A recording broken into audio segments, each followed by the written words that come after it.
Kita sebagai seorang muslim, agama Islam menganjurkan kepada kita semua, setelah kita melaksanakan ibadah kewajiban kita diperintahkan untuk selalu perbanyak berbuat baik, atau kita sebut dengan amal soleh. Gunanya apa? Untuk menambah pundi-pundi pahala kita, menabung kita di yaumil akhir nanti yang akan ditimbang oleh Allah Subhanahu wa ta'ala. Oleh karena itu, ma'asyiral muslimin rahimakumullah, janganlah ragu kita untuk selalu berbuat baik. Wa ta'awanu 'alal birri wat taqwa, berlomba-lombalah dalam kebaikan.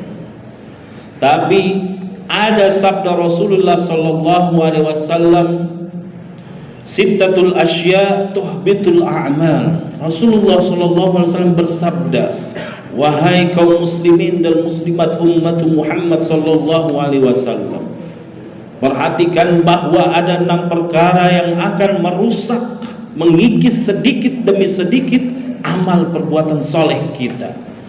Fama huwa ya Rasulullah, apa saja itu ya Rasulullah? Faqala Rasulullah, al-ishtighal bi'uyubil khalqi, qaswatul qulub, hubbud dunya, qillatul haya, kathratul khayal, wa zulmun la yantahi.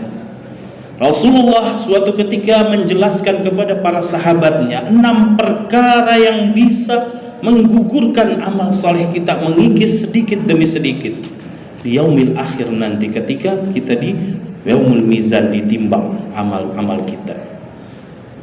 Wa huwa al-ishtighalu bi'uyubil khalqi, sibuk selalu mencari aib orang lain. Usikum wa iyaya bitaqallah. Marilah kita bermuhasabah, ma'asyiral muslimin rahimakumullah. Jangan sampai perbuatan baik kita, amal salih kita, sedekah kita, bakti kita kepada orang tua kita, ilmu yang bermanfaat kita hilang sedikit demi sedikit, bahkan terhapus oleh perkara tersebut, yaitu al-ishtighalu bi'uyubil khalq. Selalu sibuk dirinya mencari aib kekurangan orang lain. Suatu ketika Rasulullah sallallahu alaihi wasallam didatangi oleh seorang. Dia mengadu, "Ya Rasulullah, zina itu." "Wahai Rasulullah, aku berzina." Kata Rasulullah apa? "Irja." Kembali pulang. Sampai, "Ya Rasulullah," kembali lagi menghadap Rasulullah. "Ya Rasulullah, zina itu." "La, irja." Sampai yang ketiga kali, "Ya Rasulullah, zina itu." "Wahai Rasulullah, aku telah berzina." Apa Rasulullah? "Farjumuhu," rajam dia. Apa hikmah dari cerita tersebut, dari kejadian yang terjadi? Bahwa Rasulullah mengisyaratkan kekurangan aib yang kita rasakan, yang kita alami, disembunyikanlah sebisa mungkin, jangan sampai orang lain tahu. Cukuplah Allah dan kita, dan bertaubat dengan sesegera mungkin. Itu aib diri kita sendiri, apalagi dengan aib orang lain. Rasulullah mengisyaratkan kepada sahabat tersebut, pulang ketika melapor pertama kali. Pulang, maksudnya pulang dan taubatlah, jangan diumumkan ke saya. Seperti itu. Gunanya apa? Supaya kita menjaga baik-baik kekurangan diri kita. Dan di sini dalam hadis tersebut, janganlah sekali-kali kita mengumbar aib orang lain. Biarlah itu menjadi kekurangannya. Kita tahu, cukuplah kita tahu dengan Allah Subhanahu wa ta'ala. Bahkan kalau bisa kita tutup rapat-rapat, kita doakan agar bertaubat dan memohon ampun kepada Allah Subhanahu wa ta'ala. Ma'asyiral muslimin rahimakumullah, semoga kita termasuk hamba-hamba Allah yang bisa menjaga privasi aib orang lain, wabil khusus kekurangan kita sendiri, dan sesering mungkin kita mengucap al-istighfar, memohon ampun kepada Allah Subhanahu wa ta'ala. Karena al-insanu mahallul khata' wan nisyan. Manusia ini adalah tempatnya lupa dan berbuat salah. Oleh karena itu, biasakanlah setiap kita menjelang tidur, ambillah air wudhu, lalu berdoa dan beristighfar, selalu meminta mohon ampun kepada Allah atas kesalahan yang kita perbuat di hari itu. Wa mayalihi ya Rasulullah, apa yang selanjutnya ya Rasulullah? Yaitu qaswatul qulub, hati yang keras, tidak mau menerima nasihat, tidak mau menerima ilmu yang bermanfaat, keras kepala, berjalan dengan sendirinya semaunya seakan dunia tanpa aturan baginya. Janganlah sampai kita termasuk orang yang mengerjakan hal tersebut. Jikalau memang pernah terjadi, segeralah kita bertaubat kepada Allah, memohon ampun atas segala yang kita perbuat. Karena yang disampaikan baginda Rasulullah ini adalah untuk kebaikan umatnya. Janganlah sampai diri kita menutup hati, menutup pintu rapat-rapat atas nasihat yang baik dari para alim ulama. Seorang anak janganlah menolak nasihat dari orang tuanya. Begitu juga kita yang lebih tua dari orang yang lain. Ketika dinasehati itu demi kebaikan diri kita, kita terima dengan sebaik mungkin. Ma'asyiral muslimin rahimakumullah. Selanjutnya adalah hubbud dunia. Terlalu mencintai dunia ini.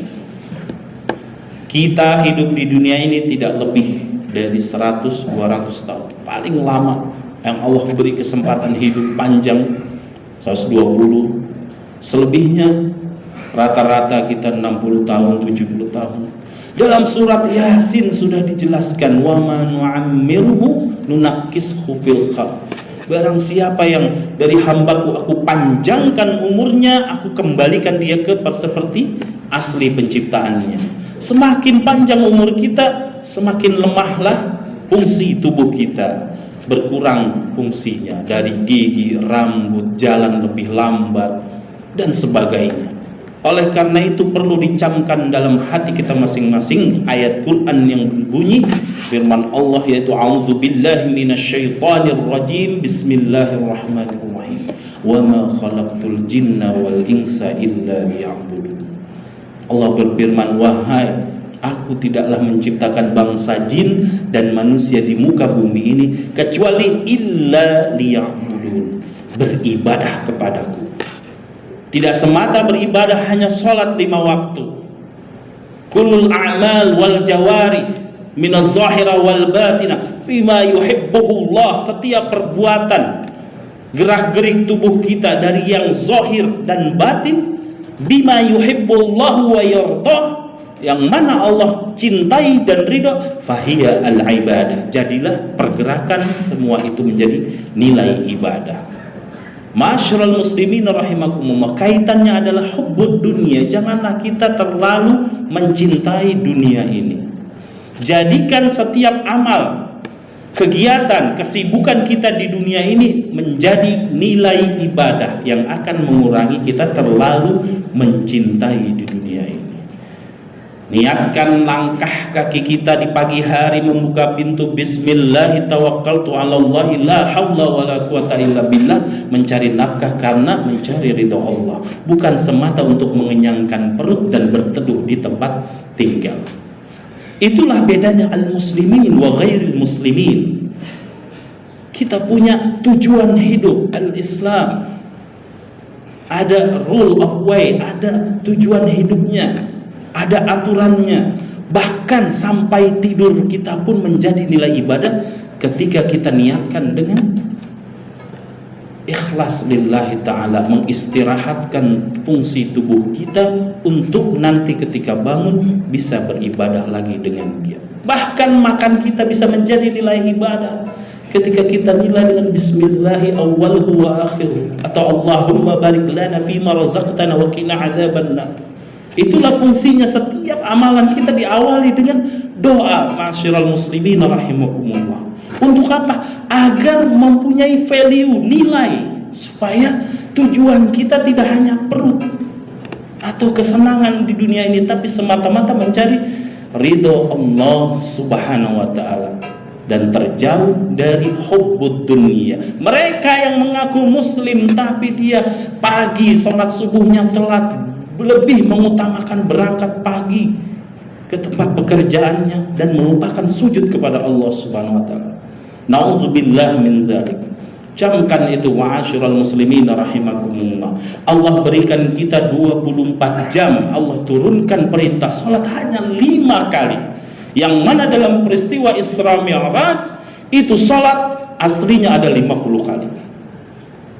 Dengan kebaikan Nabi Muhammad SAW berkuranglah menjadi 5. Allah hanya minta 5 waktu kita sujud kepadanya dalam 24 jam. Sudahkah kita coba dalam sholat fardu kita minimal setengah jam berdiam diri melaksanakan sholat fardu tersebut?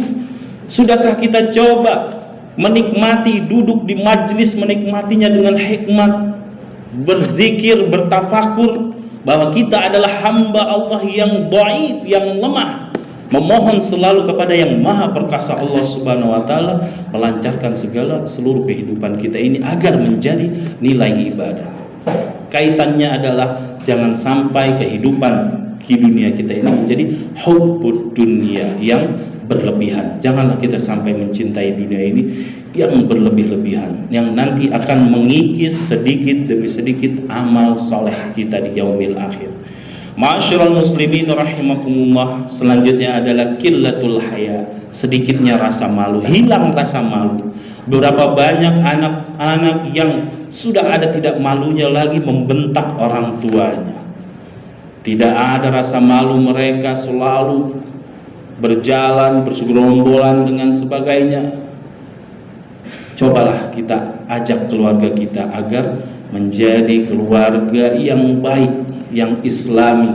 Kita mulai dari keluarga kita sendiri. Kullukum ra'in wa kullukum mas'ulun an ra'iyatikum. Setiap jamaah di masjid ini adalah pemimpin, minimal pemimpin dirinya dan juga pemimpin keluarganya. Oleh karena itu nanti di yaumil akhir akan diminta pertanggungjawabannya oleh Allah Subhanahu wa taala.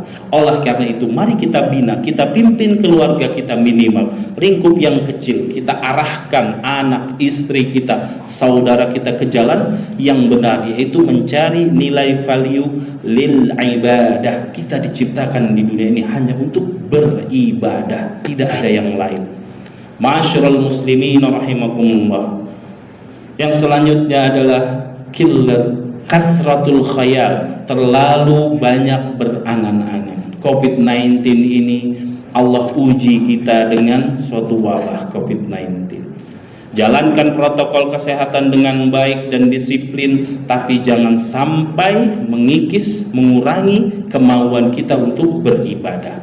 Penuhi, hidupkan masjid ini. Insya Allah, wallahi Islam akan maju di dunia ini jika memang sholat subuh sudah seramai seperti sholat Jumat yang kita rasakan pada hari ini dan saat ini. Itu janji Allah. Oleh karena itu janganlah sampai heran kalau kita masih selalu dipojokkan, selalu diadu dombakan. Jangan sampai. Ma'asyiral muslimin rahimahumullah. Yang terakhir adalah zulmun la yantahi, perbuatan maksiat, kezoliman yang terus menerus. Oleh karena itu kita dianjurkan selalu beristighfar, selalu memohon ampun kepada Allah agar dosa-dosa, perbuatan maksiat yang kita pernah lakukan Allah kurangi dan tidak mengurangi amal kebaikan. Semoga dengan penyampaian perkara-perkara tersebut yang bisa menghapus, mengikis perbuatan amal soleh kita, kita bisa hindari. Amin amin.